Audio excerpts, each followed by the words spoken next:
All right. Well, hello and welcome. I'm glad you came to talk to me today about time management. I wanted to talk to you about how to organize your time better because we all have lots of things going on with work and school and home and jobs, work study jobs, or jobs outside of school. So, we're going to talk a little bit about how to fit all of that in your day. So, let me share my screen here. So, this is our way to accomplish tasks stress-free. So the first thing we're going to talk about is black holes. And black holes are the hidden blocks of time in your day that you don't think about that you can use for studying or going to academic support for tutoring.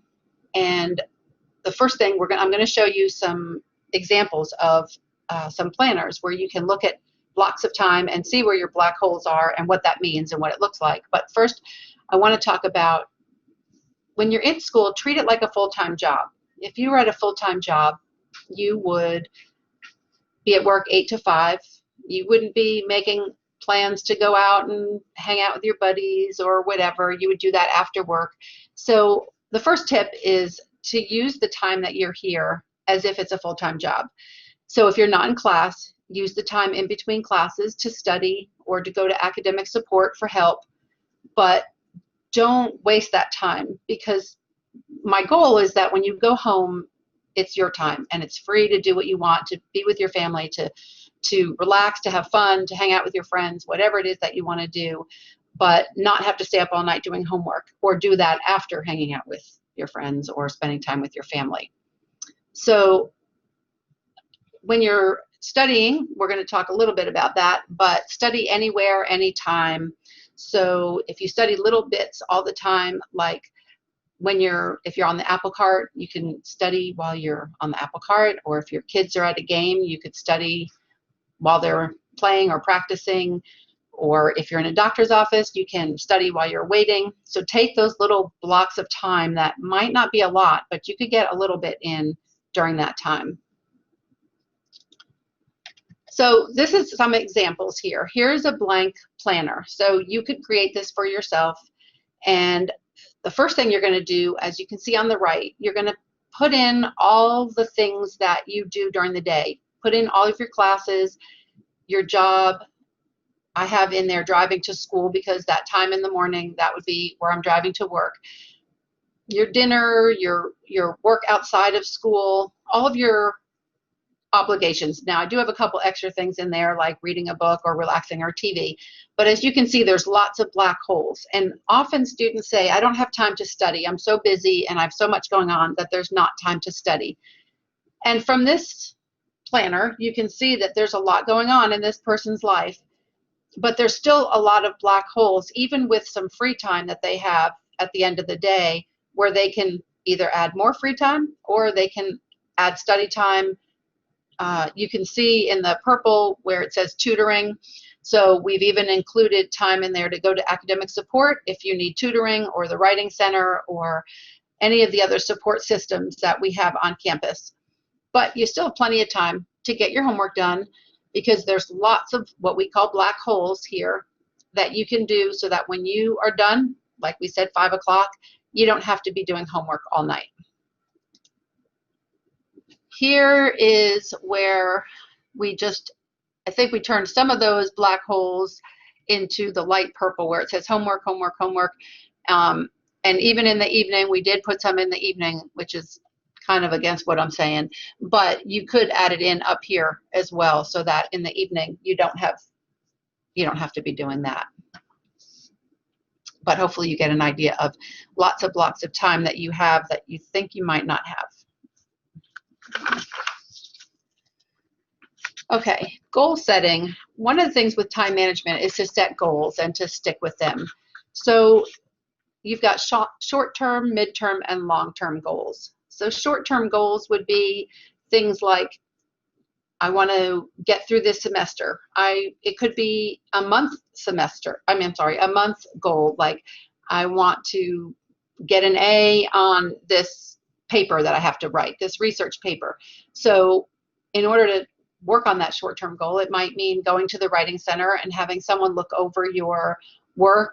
It may be some tutoring to make sure your grammar is correct, talking with your teacher, meeting with your teacher, that kind of thing. Midterm, it could be a longer period of time, 6 months. It could be the end of the semester or the end of the school year, and you want to pass all of your classes. And that's a great goal to have. That's not silly or obvious. Of course you want to pass your classes, but setting a goal is you want to write it down, put it in a planner, put it on your corkboard, wherever you want to put it, but then you want to take steps to reach it. So what are the steps to having a successful semester or a successful academic year? And again, using the resources that we have on campus. We also have tons of online resources. You can also talk to your teachers. That should be number one. And find out the students in your class that are doing great, and find someone who's successful and do what they do. So if you find someone who's making straight A's and you're spending hours upon hours studying and you're not doing so well and you're not passing your tests or you're not getting great grades, then you're working hard, but you might be able to work smarter. And one of the ways to work smarter is to find someone who's doing it successfully and ask them what they're doing differently. Ask if you can study with them and do what they do. Long-term goals would be your career goals. What are you going to school for? What is the goal? What's the outcome of your whole educational adventure? Personally, it could be, I know a student who's in school right now, and his goal is to retire at 40. Whether he makes that or not, I don't know, but that's something that he's working very, very hard for towards. It could be a career that you want to do, something you've wanted to do for a long time, and you're taking steps one semester at a time to get closer and closer to that accomplishment. Also, you want to reward yourself.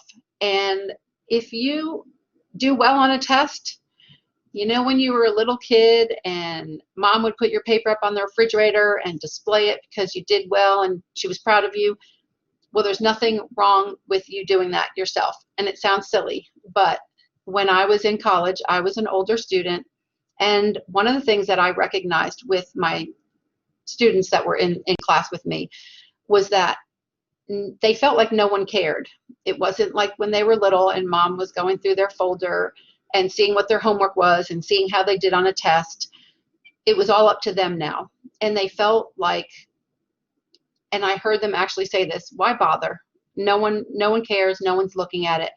So at that time, I was working for my teacher, and coming from an elementary school background, I started to buy stickers and I started to put them on their papers. And that might sound completely ridiculous, but these college kids, especially the guys, and these were guys on the football team, guys that you would think were big and tough, loved it. And they would say, why did she get you rock and I didn't, or something like that. But the point is that those little rewards really help to motivate them. So I started doing that for myself, and I would put a sticker on it and I'd put it on the refrigerator, and my kids would laugh at me, but that was my way of just keeping myself motivated. Also, if you do well and you work hard during the week, take yourself out for ice cream or go to a movie with a friend, or do something that you can have some downtime and have fun, and it's not all school. Because sometimes it feels like you're spending all of your time studying and doing homework, but you want to spend some time taking care of yourself as well. Okay, the Swiss cheese method. So what that means is taking big projects and breaking them down into smaller pieces. So I always recommend using a planner. There's no way any of us can remember everything that we have to do, every place that we have to be, and every deadline that we have to meet. So I'm going to give an example of a research paper that you got at the beginning of the semester, and maybe you have 2 or 3 months to complete it. So when you're in school, you've got daily homework to keep up with, which is a lot, and it keeps you busy, and it takes up a lot of time. So what often happens? People take those big projects and they push them off to the end. Well, this isn't due for 3 months, so I've got plenty of time. I'm just going to keep up with my daily homework. Well, the problem with that is when you get to the 3-month mark, you still have daily homework. So you now have a big project to do that you haven't started, and you still have daily homework. It's not like your teacher is going to say, or all of your other teachers, okay, you're not going to have any homework for the next week or two so you can work on that big project. That's not going to happen. So you've got to learn to manage your time to fit in your daily work as well as your big projects.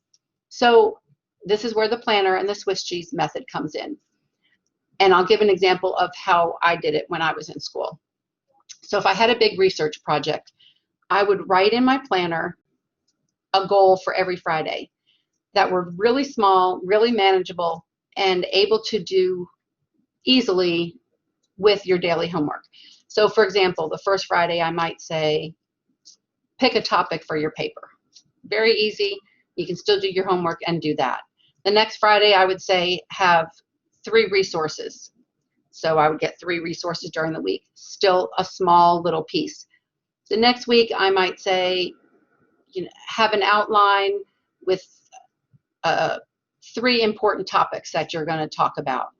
The next week it might be, have 1 paragraph for each of those, or you get the idea. You can do your own thing, but that was my way of breaking it down into little manageable pieces. So it wasn't overwhelming, and you weren't leaving it until the last minute, because I promise you, your teachers know if you've left it to the last minute. And it's going to reflect on your grade. Even if you stayed up all night and worked hours and hours, it's going to show that you threw it together at the last minute. And so you don't want that.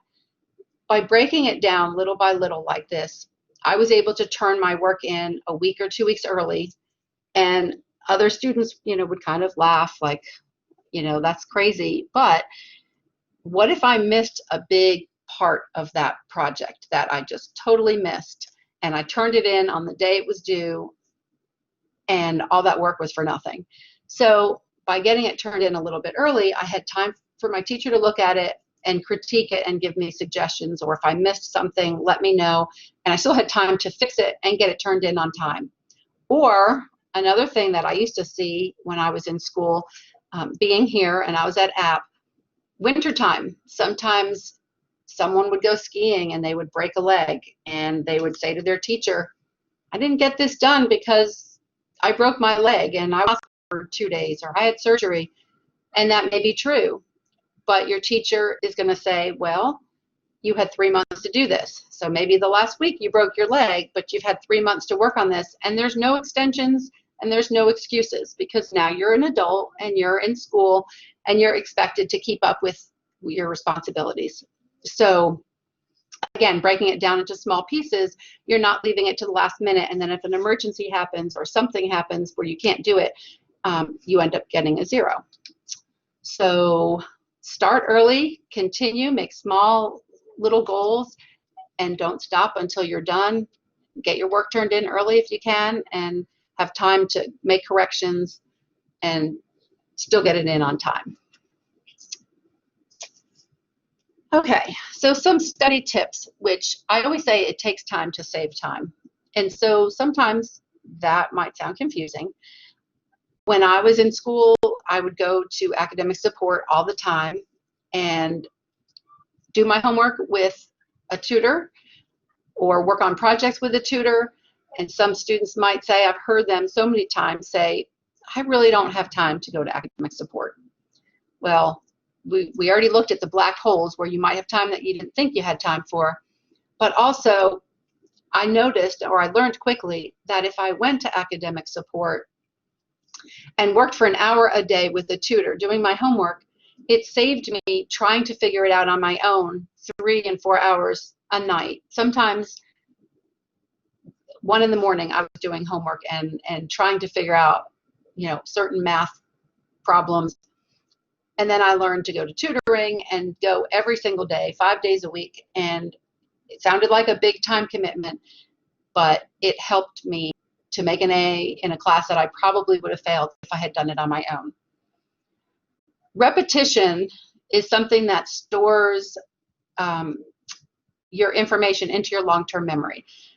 It's easy to study hard, get up the next morning and regurgitate that, take a test, make an A, but then it kind of slips your mind. And then when you have a long-term test at the end of the semester, you have forgotten a lot of your material. So the best way to get it into long-term memory is by repetition. And I always use the example, when you were a kid and your mom read your favorite story, think about whatever that was. I use the example of Goodnight Moon. And your mom read it to you every single night, night after night, after night, after night. And eventually, what happened? You memorized it. There was no stress. You weren't taking a test. Nobody was grading you. You just memorized it because you heard it over and over and over again. So do that with your notes. There's lots of different ways to take notes. Index cards are a great way because you can have a term or a date or a person on the front and then the explanation on the back. So you can just flash through. It's like making your own flashcards and read them over and over. And then when you have those little blocks of time, you can put aside the ones that you already know and keep the ones that you still need to study. So that repetition is easy. Rewriting your notes, so you can take notes in class. When you get home, rewrite them. The more senses you use, the better. So if you read your notes out aloud or walking while you're reading or writing them again, you're using more senses. And the more senses you use, the easier it is to get it into your long-term memory also. Also, the way you take notes, like your bullet notes. Instead of writing paragraphs where if your teacher gives you a study guide, you can't find the answers. If you organize your notes and do them in bullets so that, for example, you have a little number 1 or a dot or whatever you want to do, and then just a brief description of what you're talking about. You don't want to write paragraphs. You just want to write short and concise. There's Cornell, and all of these, of course, I could help you with, or you could look them up, or you could go to academic support for more help on these. But Cornell would be, you would have the word or the date or sin on the left, and then have a space, and on the right you have the definition. So in essence, you can fold over the person's name, or you can fold over the explanation and kind of quiz yourself. Also, studying a little bit every day saves time and stress in the long run. So I'm going to give you an example of that. Today you're in history and you're taking notes, and you go home and you just read over those notes. You don't have to study or memorize them. You're just going to read over them. Then tomorrow or the next day, you're going to go to class again, and you're going to take more notes, and you're going to go home and read yesterday's notes and today's notes. And the next day, you're going to do the same thing, and you're going to keep going on so that when it comes time for a test, you have reread those notes so many times that without studying, you've got a lot of that information already into your long-term memory.